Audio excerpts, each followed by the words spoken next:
Comment répondre face à cette crise de la pandémie à coronavirus qui mine actuellement le monde?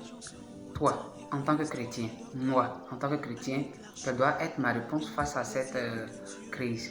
Ce que nous devons savoir, c'est que parfois, lorsqu'une crise se présente à nous, il est facile de mettre notre foi en question. Nous mettons parfois notre foi en question. Et il est difficile en ce moment de remplacer la peur qui est en nous en la paix de Dieu qui nous a été promise en tant que disciples de Jésus. Et nous devons savoir que la Bible nous dit, premièrement, que nous ne sommes pas de ce monde. Nous sommes certes dans le monde, mais nous ne sommes pas dans ce monde. Pour dire que ce monde-là, ou cette terre n'est pas notre maison. Cette terre, là où nous sommes, vous et moi, là où nous sommes, c'est pas notre maison. Et nous ne sommes pas là pour rester. Quand tu lis dans la Bible, il est dit que ce monde passera. Ce monde, il est temporaire. Ce monde, c'est de la fumée. C'est-à-dire qu'un jour, il va passer. Alors, cela ne veut pas dire que nous devons ignorer la douleur, nous devons ignorer les dangers ou bien la peur qui sévit. Nous avons la possibilité, nous qui sommes chrétiens, de résister parce que c'est ce que la Bible nous recommande. Nous ne sommes pas comme les sans espoir. Alors donc je disais que notre réponse à comment faire face à la crise n'est pas d'ignorer totalement la crise. On ne doit pas se dire qu'on est chrétien et puis ne pas se soucier des dangers, des problèmes, des circonstances. Nous devons plutôt chercher dans cette circonstance ou dans cette incertitude qui mine tout le monde à les amener à la paix de notre Seigneur. La Bible nous dit que nous ne sommes pas pareils. Nous avons l'espoir car nous savons ce que le Seigneur Jésus a fait pour nous. Nous sommes conscients que le Christ est mort pour chacun d'entre nous. Et bien, ça nous donne une raison de pouvoir vivre quel que soit le problème. Et nous avons la mission d'amener les gens à avoir cette paix intérieure. Ainsi donc, d'autres se poseront cette question, à savoir pourquoi un Dieu si bon, un Dieu si miséricordieux permettrait qu'une chose aussi terrible arrive au monde. Des gens se poseront cette question. Et moi, je pense que c'est normal de se poser la question.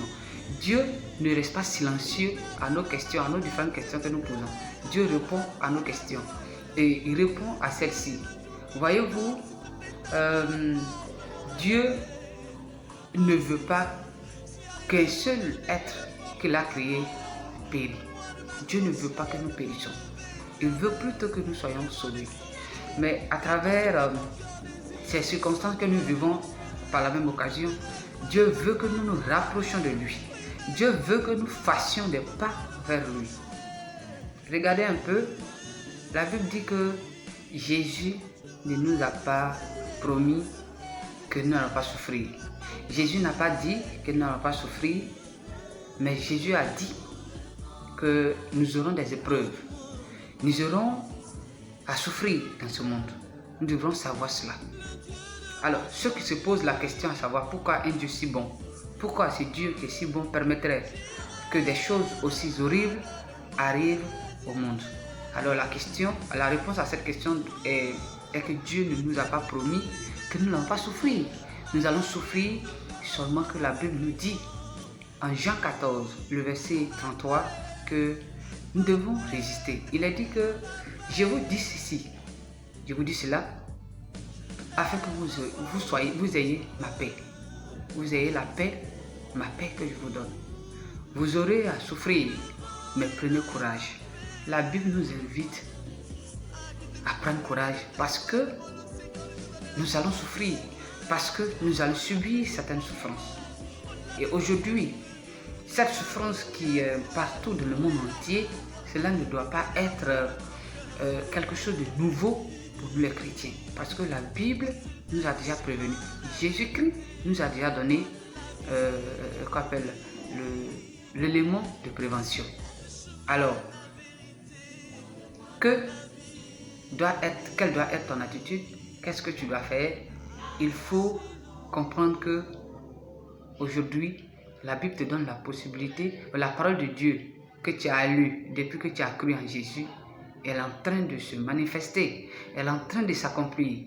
La Bible dit, vous aurez à avoir des crises, vous aurez à avoir des conflits, vous aurez à avoir des crises sur tous les plans sanitaires, des catastrophes naturelles. Ça se réalise aujourd'hui. Pour dire que, chers frères et sœurs, nous devons prendre courage. Même si c'est difficile, nous avons un espoir et nous avons cette mission de continuer à partager la paix de notre Seigneur avec ceux qui ne l'ont pas.